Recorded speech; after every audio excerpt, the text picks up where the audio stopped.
Good morning in Northwoods Baptist Church. Today we begin Lesson 21, the very last lesson of our Hook, Line, and Sinker series. So let's just jump right into this lesson. In 1941, we were engaged in World War II with the Japanese dictator in the Asian amphitheater. In the course of this conflict on the island of the Philippines, they were in great danger, and they were in danger of being completely overtaken by the Japanese forces. Tens of thousands of America, under the command of General Douglas MacArthur, fought in the Philippines, especially in the Bataan Peninsula. Through a series of tragic developments, the forces on Bataan were forced to surrender to the Japanese. The Japanese anticipated this and planned for 25,000 troops to surrender to them. They had places set up with POW camps and food and rations and prison space and slight medical care for those that had come in there. However, there were 75,000 more than that, with nearly 100,000 soldiers, both American and Filipino, surrendering. They emerged from the jungles and they surrendered. These captives were forced to go through what was called the Bataan Death March. And as they made the Bataan Death March and they marched all the way to the prison camps, they were forced to march on foot and to walk. As they went through the northern regions of the Bataan Peninsula, they were placed into ill-prepared prison camps. Through the course of the march, 750 Americans and 5,000 Filipinos died during the march to the prison camps. They died from exhaustion, disease, neglect, and then some from outright slaughter. They were taken to prison camp O'Donnell, is where most of them were taken, a camp designed to imprison only 9,000 POWs, and that immediately filled with 50,000 POWs. In these conditions, the camp was a breeding ground for disease, for death, for slaughter, and then also for cruelty. And American lives began to die, and people began to die in the thousands. In June of 1942, many of the POWs were moved to another camp named Kabutan, and I know I'm not saying that right, Cabanatuan. It was 3,000 men, were going to be moved to this other camp. Nearly 3,000 would be buried in the coming few years.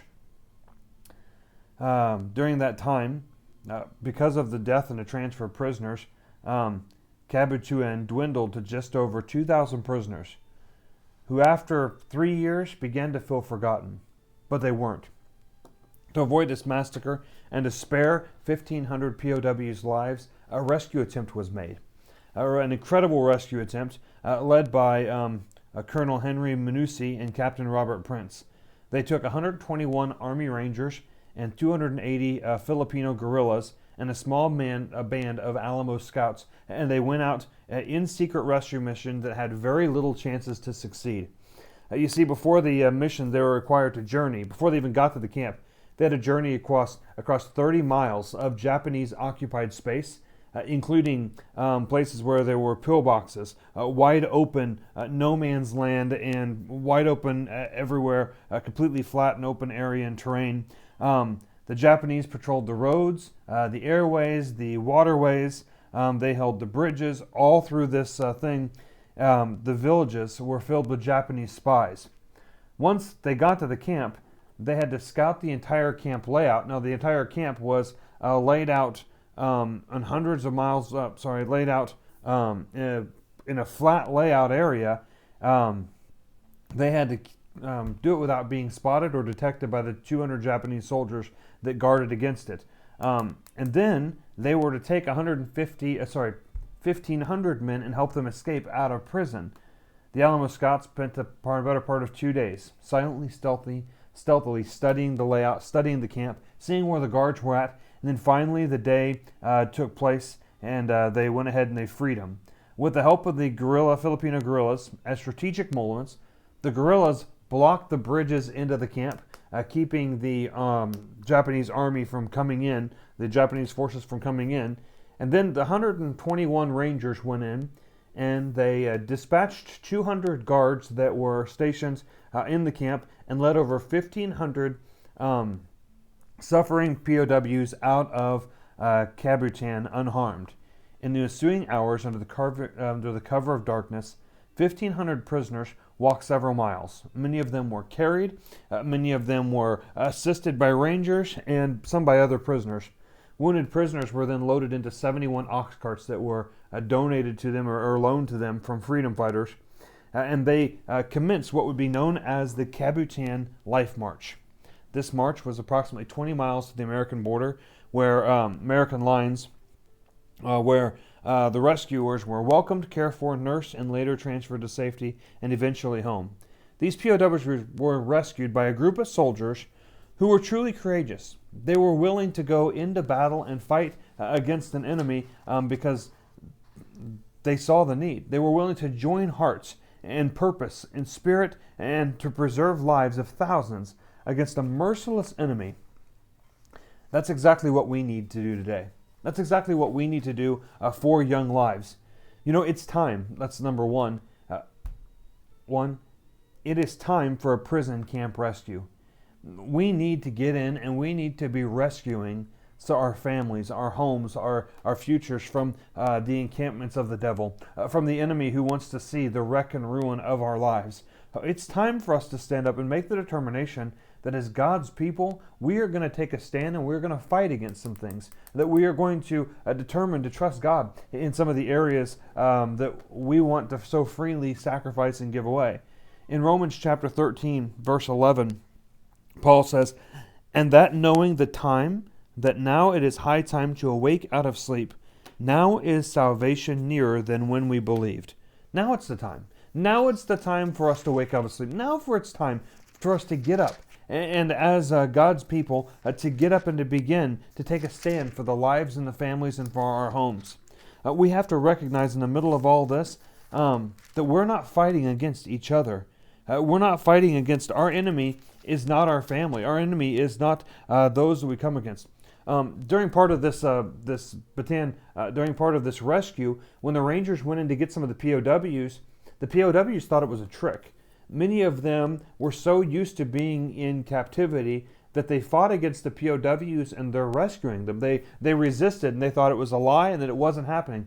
It wasn't, even in the middle of gunfire and explosions and escaping out of the camp. They didn't think they were really being rescued until they were already on their way out of the camp. They had become such prisoners, they couldn't believe that rescue was even possible or that it could even happen. Teenagers, young people, children, your parents aren't the enemy. Your parents are not your enemy. They're trying to rescue. They're trying to help. They're trying to do what they can to pull you out of the clutches of Satan, to help you to see these hooks that trap and destroy our life. We have to be willing to step up and fight for the life of our teens. Parents, remember, you're dealing with an enemy that's subtle, an enemy that's invisible, an enemy that wants to destroy. He's subtle, he's invisible. 1 Corinthians chapter 15, verse 34 says on this, "Awake to righteousness and sin not, for some have not the knowledge of God," and I speak this to your shame. It's time for us to awake and say, we need a prison break. We need to break free of some of these strongholds the devil has set up in our lives. We need to break free and trust in who he is. Which leads us to the second point. There are 4 prison camps that the enemy uses. Number 2, 4 prison camps that the enemy uses. In Ephesians chapter 5, verse number 14, he says, "Wherefore he saith, Awake thou that sleepeth, arise from the dead, and Christ shall give thee light." The 4 prison camps we've already talked about. We've talked about the prison camp of fragmentation, the camp that divides and separates us from our family, that fragments and tears apart our family to where we can have our time and our schedule be drawn in so many different directions so that the family unity is not in place. One of the best things, I think, for this quarantine and the things that are going on, even with this COVID-19 that is going on in our society, is it's forced us as families to spend time together. We have the opportunity now to use this time to unite. Many times we could use this to go into our rooms and to go get on the phone or on the computer or get busy or spend more time on our phone, on Facebook, on YouTube, or whatever else. But what if we chose this time to say, no, we're going to bring our family back together. We're going to take a good book and we're going to read it as a family. We're going to encourage each other. Maybe you can look at the book, The Drama in the Lives of Real Missionaries, You can get some biographies on Christian books that you can download from Amazon or you can purchase and read them as a family. Challenge your kids with stories of the men of the faith and women of the faith, of missionaries who gave their life in service for the Lord, who submitted to follow Him. Through the Gates of Splendor, phenomenal book for this time. What if, as a family, we read Corrie ten Boom? What if, through the course of all of this, we made choices and made decisions that we would read The Hiding Place, that we would read Drama in the Lives of Real Missionaries? There's 3 or 4 volumes of that. With that being said, let's use and take opportunity to develop a relationship in that time as a family. The camp of family fragmentation has to be defeated. The camp of rebellion, it has to be squashed out. Rebellion has to be dealt with. Whether it's in your own life or whether it's in the life of your child, you have to make the decision and the choice to deal with the rebellion that goes on in your household and in your family. The prison camp of corruption, the way we read out the prison camp of corruption is we remove those things that are corrupting. You wouldn't open up the refrigerator, look in, and find mold on something and say, oh, it's not that big of a deal. Let's just scrape it off and throw it aside and eat the rest of it. No, the whole thing is contaminated. You wouldn't eat a fuzzy strawberry. Why wouldn't I eat a fuzzy? Because it's got mold on it. It's gone bad. It's disgusting. We have to get rid of the corruption that takes place in our life. The prison camp of companions. It has to be dealt with, and we've talked about how to deal with these prison camps and how to have victory over them. Once again, Ephesians chapter 5, verse 14, wherefore awake thou that sleepest. We just read in 1 Corinthians 15:34, it's time to awake. In Romans chapter 13, verse 11, it's time for us to get up and fight and to say, no, we are going to help stage a prison rescue for our families and for our future and for our homes. We're going to stand against these evil companions. We are going to stand against these prison camps, and we're going to choose to live free. And thinking about this, we can look at number 3. Sail on, losing no one. In the book of Acts, and as we look at the sailing on, losing no one, we can look at the fact that God tells us and commands us to fight. In Numbers chapter number 32, the children of Israel are just getting ready to go into the Promised Land, and as the children of Israel are getting ready to go into the Promised Land, they're making preparations and plans to go. And as they're making preparations and plans to go into the Promised Land, there's 2 tribes there, Gad and Reuben, who, whenever they get to the shore of the Promised Land, they get to the Jordan River and they're getting ready to attack. They look around and they say, we have lots of cows. We have cows everywhere, and this land that we've been given, yeah, it's not the Promised Land. It's not the part on the other side, but Moses, let our family just stay here. You know, we don't need to go on and go fight. We're just going to stay here because we're happy. There's a story told of J. Frank Norris, whenever J. Frank Norris was voted to be pastor of the First Baptist Church in Fort Worth. He was known as being a fiery and fighting preacher. In the course of him being called to be pastor there were 300 people that were members, and 299 of them voted for.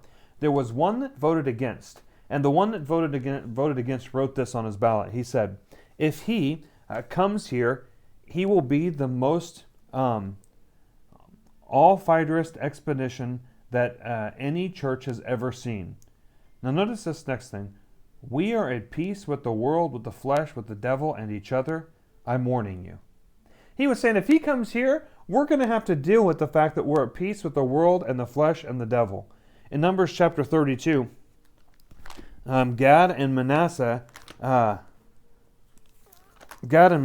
want to go into the Promised Land. Isn't that a picture of modern day Christianity? Right here with this guy's statement, we are at peace with the world and the flesh and the devil and each other. That's the cry and the thought behind that's the cry behind modern Christianity. The desire to stay at peace with each other, to not want to put up a fight. You know what? I know I'm a Christian, and we say, but my lifestyle doesn't have to be different than the world. I mean, we go to the same places, we watch the same movies, we wear the same clothes, we engage in the same behavior, we smoke the same cigarettes, we drink the same alcohol, we just do everything that the world does. And in the course of it, we say, there's no difference between us. We're at peace with the world. We're at peace with flesh. We're at peace with the devil. There's no battle. I don't want to have a battle if I don't need to. And that was what was going on in Numbers 32. The Gad and Reuben said, we don't want to have a battle. We don't want to go into this battle if we don't have to. Moses, we can stay here and things will be comfortable right here on the line. In Numbers chapter 32, verse number 20, 32:20, listen to what Moses says. And Moses said unto them, if ye will do this thing, if ye will go armed before the Lord to war, and will go all of you armed over Jordan before the Lord, until he hath driven out the enemies from before him, and the land he subdued before the Lord, then after ye shall return and be guiltless before the Lord, and before Israel, and the land shall be your possession before the Lord. But if ye will not do so, behold, ye have sinned against the Lord, and be sure your sin will find you out. What he is saying here is he's saying, God's commanded you to go and fight the enemy, and if you say, I don't want to go fight the enemy, I'm just going to stay over here and just be comfortable with where I'm at, you're sinning against God. Be warned. You can sit and be comfortable with the world, the flesh, the devil. You can be comfortable with society, with acting and responding with this idea of the modern Christianity. Or you can say, no, I'm not going to be satisfied. I'm going to stand. I'm going to fight. Why should I stand? Why should I fight? You should fight. A, God's command is to fight. That's a good reason. The second part of that, his promise is victory. God commands us to fight and then promises us victory. We're going to read just a few verses here, or portions of a few verses here. 1 Timothy chapter 6, verse 12, fight the good fight. God tells you to resist, to rest in. James 4:17, submit yourself therefore to God, resist the devil and he will flee from you. Again in 1 Peter 5, 6 through 9, it says, humble yourselves therefore under the mighty hand of God. Listen to what he's going to do, that he may exalt you in good time, casting all your cares upon him. Well, why should I cast my cares upon him?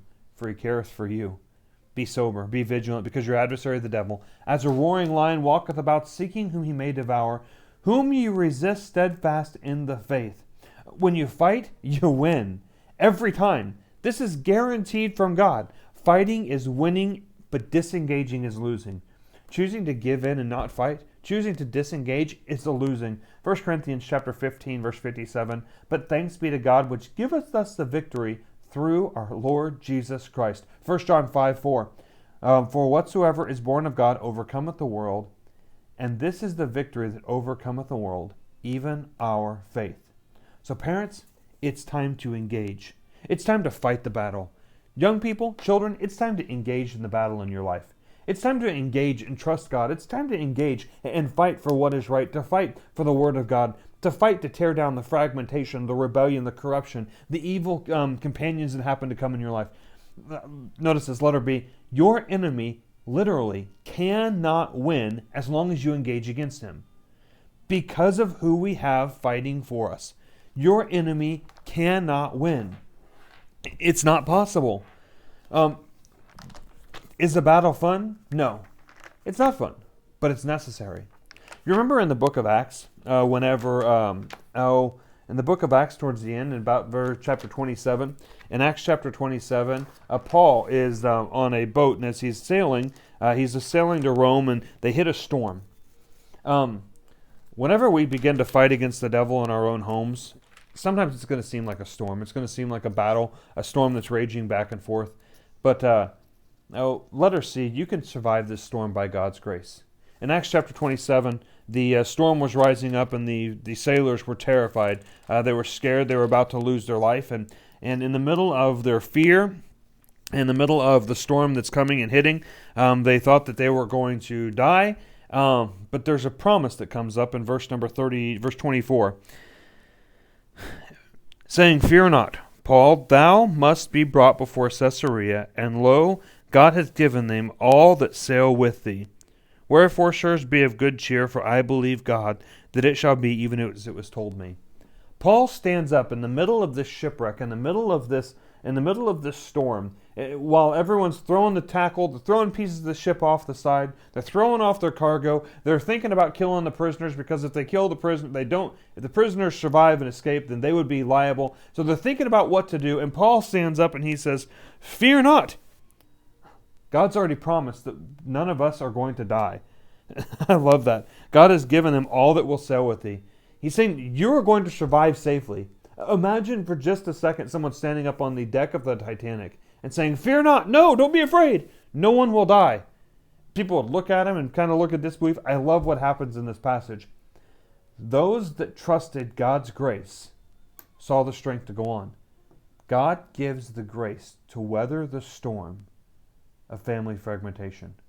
God gives the grace to weather the storm of the rebellion, of the corruption, of the evil communication. God gives the grace to stand and fight this battle that's destroying our Christian homes. Can I tell you that God gives grace, but He wants us to seek Him for that grace. He wants us to ask Him. He wants us to come to Him. So as we look at chapter 21 and we look at this idea of the hook, line, and sinker, we peel back and we see the fishermen sitting on the boat. We see the hooks that are all around us, ready to ensnare and trap and destroy Christian families and Christian homes. And we see the hooks hanging right there. We know that we can battle what's going on in our life, that we can resist, and that we can stand. Because our Heavenly Father gives us everything that we need to stand, if we'll be strong and trust Him. So here it is. Sail on. We don't have to lose anyone if we choose to fight, because God promises the victory.